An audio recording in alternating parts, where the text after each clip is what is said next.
My friends, at the heart of this entire teaching lies a single word, a word that contains every technique, every practice, and every promise this understanding has ever revealed. Yet most people use it casually, never fully realizing the depth and power of what it truly means. The word is assume. We use it casually. I assume it'll rain. I assume he meant well. I assume the meeting's still on. In everyday speech, assuming something means making a guess, forming a tentative supposition, a best estimate held loosely, ready to be revised the second new information shows up. And this casual usage has quietly poisoned how most people approach the single most powerful instruction in this whole teaching. Because when they're told to assume their desire fulfilled, they bring all that tentativeness along with them. They make a guess, they form a hopeful supposition, they hold a loose, provisional, ready to revise estimate that maybe, possibly, hopefully, the thing they want might show up someday. And then they wonder why nothing happens. It doesn't happen because a guess isn't an assumption, not in the sense this teaching means. When this teaching says assume, it doesn't mean suppose. It doesn't mean hope. It doesn't mean try to believe. It means something far more total, far more committed, far more absolute. It means taking something as a fact, accepting it as established, treating it as settled, finished, beyond question, as real and solid and unremarkable as any other fact in your life. Tonight, I want to teach you what it actually means to assume something as a fact. Because once you understand this, really understand it, you hold the key to everything. Let me start by showing you what a fact actually feels like inside your own mind. Because you're surrounded by facts you never even think about, and the way you hold them is precisely what you need to learn to replicate. Think about something you know to be true about yourself. Your name, the city you live in, the fact that you have two hands. Notice how you hold these facts. You don't hope they're true. You don't affirm them repeatedly each morning to convince yourself. You don't anxiously check the outer world for evidence they're still true. You don't feel a flicker of doubt when someone questions them. You simply know them, quietly, completely, without effort, without emotion, without the slightest need for confirmation. That's what a fact feels like from the inside. It isn't exciting. It isn't charged with hope or desire. It's calm, settled, unremarkable. It sits in your mind not as something you're reaching for, but as something that simply is, so obviously, so completely, that it requires no maintenance whatsoever. This is the exact quality you need to bring to your desire. Not the trembling hope of someone who wants something badly and isn't sure they'll get it. Not the effortful affirmation of someone trying to talk themselves into believing something they don't quite believe, but the calm, settled, unremarkable knowing of someone for whom the thing is simply a fact, as obvious and unquestioned as their own name. Once your desire occupies the same place in your mind as the fact of your own name, held with the same quiet certainty, the same absence of doubt, the same complete lack of need for confirmation, you've assumed it as a fact, and an assumption held as a fact has to externalize. It has no other option. That's the law. Now, let me address the obvious objection, the one probably rising up in your mind right now. But my name is actually true. The thing I want isn't true yet. How can I treat something as a fact when it plainly isn't one? Isn't that just lying to myself? This is the exact question that stops most people cold. And the answer to it is the heart of the entire teaching. So follow this closely. Your desire isn't yet a fact in the outer world. That's true. But the outer world isn't where facts get made. It's where they get displayed. The outer world is the screen, not the source. And by the time something appears on the screen, it's already been established at the source. Everything that's ever appeared in your physical world existed first as an inner reality. The chair you're sitting in was a fact inside someone's mind before it was a fact in the room. The building you live in was complete inside the architect's consciousness before a single stone was ever laid.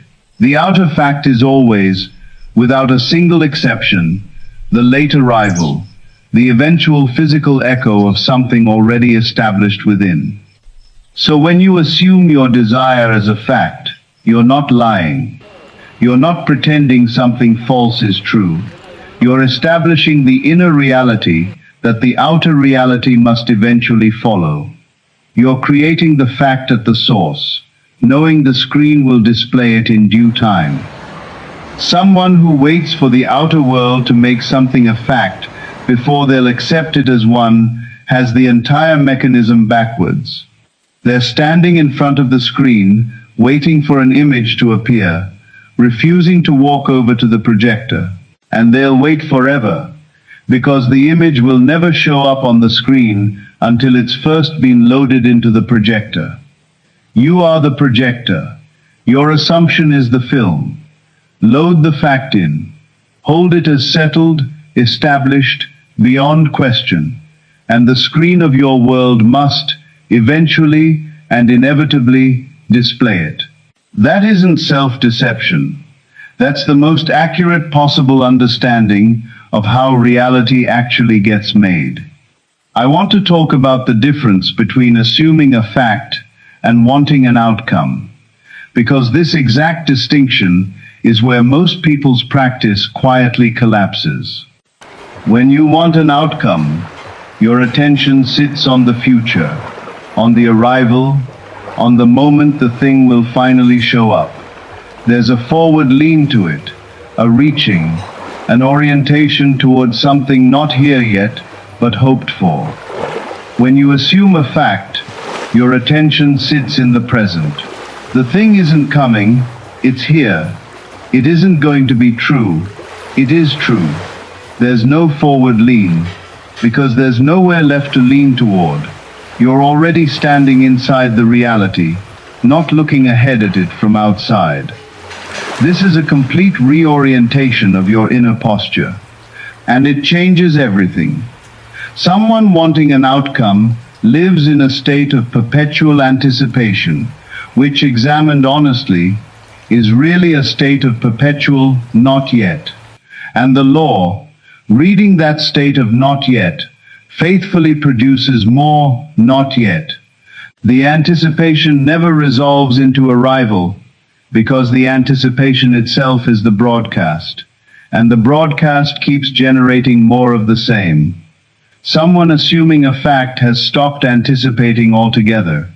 They're not waiting for the thing, because as far as they're concerned, the thing is already established. They've moved their inner clock past the moment of arrival and taken up residence in the reality where the desire is simply, factually, unremarkably real. And the law reads that state, the state of already having, and faithfully produces its outer equivalent. Stop wanting the outcome. Start assuming the fact. In words, the difference sounds subtle, but it's the entire gap between a practice that strains for years without result and a practice that quietly, naturally, inevitably produces exactly what it assumes. Let me show you how a fact actually behaves once it's genuinely assumed, because this is where the real power reveals itself. When something is a fact in your mind, you don't defend it, you don't argue for it, you don't need to. If someone told you that you don't live where you live, you wouldn't feel a surge of anxiety and launch into a desperate defense. You'd feel, at most, mild amusement. Their disagreement wouldn't touch your certainty in the slightest, because your certainty was never dependent on their agreement in the first place. The fact is simply true, regardless of what anyone says, regardless of whatever evidence gets waved in front of it. This is exactly how you have to hold your assumed desire when the outer world argues against it. And it will argue. The circumstances will present their evidence. The bank balance will say one thing while you're assuming another. The empty space where the relationship should be will insist on its own emptiness. The body will report its symptoms while you assume your health. And in those moments, the temptation is to defend, to argue with the circumstances, to push back against the evidence, to line up your affirmations like soldiers against the invading doubt. But a fact doesn't argue. A fact doesn't need to. The correct response to the outer world's disagreement isn't a desperate defense. It's the calm, almost amused non-engagement of someone whose certainty was never up for debate. Yes, the circumstances say that. How interesting. It doesn't change what's true. And then you simply return, without drama, without struggle, to the quiet, settled fact you've already assumed. The circumstances aren't arguing with the truth. They're simply the old screen, still displaying the old image, not yet updated to show the new fact you've established within. They aren't evidence against your assumption. They're merely the not yet refreshed display. Hold your fact the way you hold your own name. Let the outer world say whatever it wants, and watch how the unwavering, undefended, completely settled assumption eventually forces the screen to update. I want to give you the practical heart of this, how you actually move an idea out of the realm of hope and into the realm of fact. It happens through a very specific kind of repetition, but not the kind most people practice. Most people repeat affirmations the way you'd repeat a phrase you're trying to memorize but don't yet believe. I am wealthy, said over and over, with effort, with a kind of forced insistence, while underneath the words, the old feeling of lack keeps running undisturbed. This kind of repetition doesn't establish a fact, it establishes a battle. Conscious words fighting against subconscious feeling, and the subconscious feeling always wins. The repetition that actually establishes a fact is different. It isn't the repetition of words. It's the repetition of a feeling state. The repeated, gentle, unforced return to the felt reality of the thing already being true. You don't hammer the idea in. You soak in it.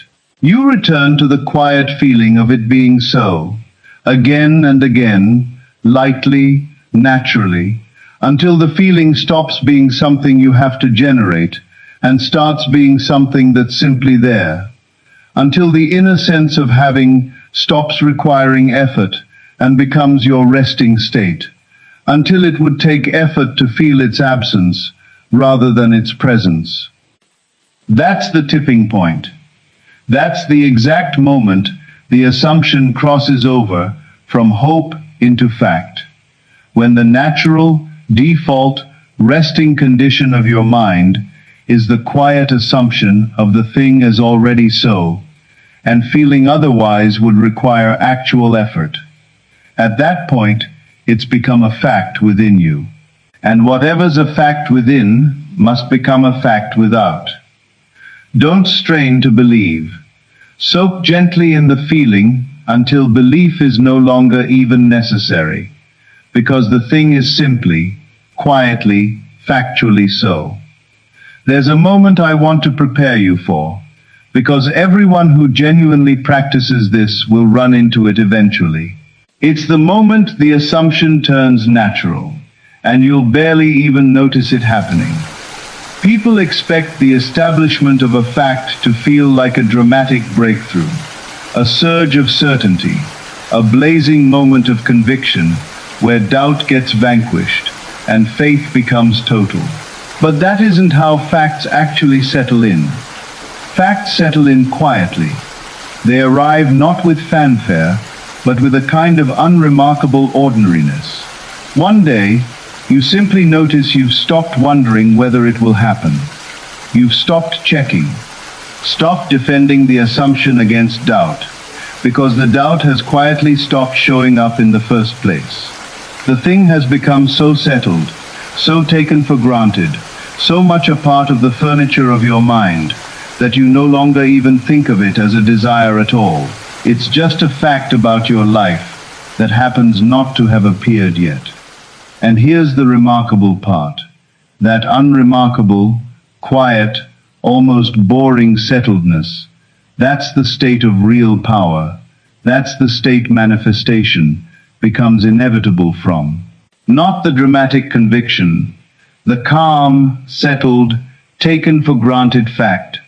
When you notice you've stopped caring whether it comes, not because you've given up, but because its arrival is no longer in question at all, you'll know the fact has been fully established. And you'll know the outer world is now simply doing the necessary work of catching up. Let me bring this home tonight. The instruction sitting at the center of this teaching is not hope for it. It is not want it badly enough. It is not try very hard to believe. It's assume it as a fact. Take the thing you want and place it in your mind, not as a wish, not as a goal, not as a hopeful possibility hanging out there in some uncertain future, but as a fact, as something already established, as real and settled and unremarkable as your own name, your own hands, the city you live in. Hold it the way you hold a fact, without defending it, without checking it, without the trembling anxiety of someone hoping, and without the forced effort of someone trying to convince themselves. Just the quiet, calm, complete acceptance of something that simply is so. Let the outer world disagree. It's only the old screen, not yet refreshed. Let the circumstances argue. A fact doesn't argue back.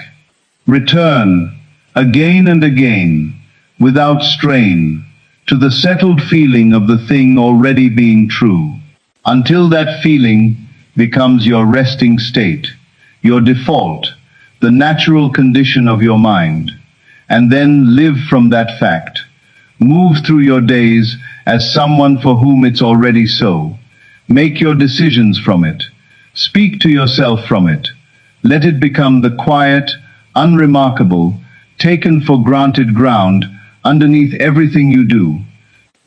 Because the moment your desire becomes a fact within you, held as completely and as calmly as any other fact you know, the outer world has no other option. It must update. It must refresh. It must, in its own time and through its own surprising means, display on the screen of your life the fact you've already established at the source. Don't hope for it. Don't wish for it. Don't want it. Assume it as a fact, and watch the world become exactly what you've already, quietly and completely, decided is true. Thank you for being here tonight. If this gave you something to hold on to, something solid, something settled, carry it with you. Share it with someone who's still hoping when they could be knowing instead.